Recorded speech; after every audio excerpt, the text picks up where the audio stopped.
So for today, I am going to teach you how to withdraw your USDT in TRC20. So for you to able to withdraw your USDT in TRC20, you need to access your Trust Wallet account by installing your application, and once you installed it, just simply open or access it and you will navigate to the main dashboard.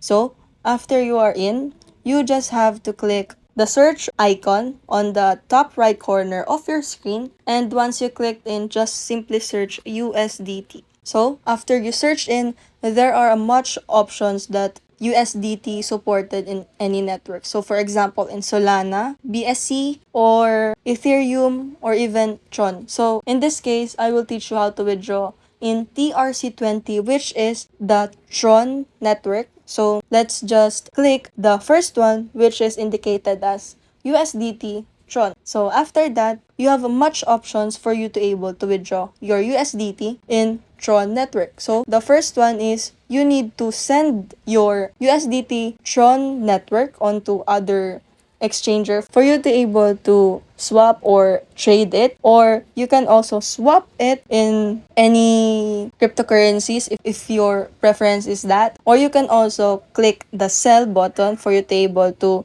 sell your USDT TRC20, and that's it. That's how to withdraw your USDT TRC20. If you found this video tutorial helpful, don't forget to hit that like button, subscribe, and turn on the notification bell so you never miss out on new content. If you got questions and suggestions, drop them in the comments below. See you in the next one.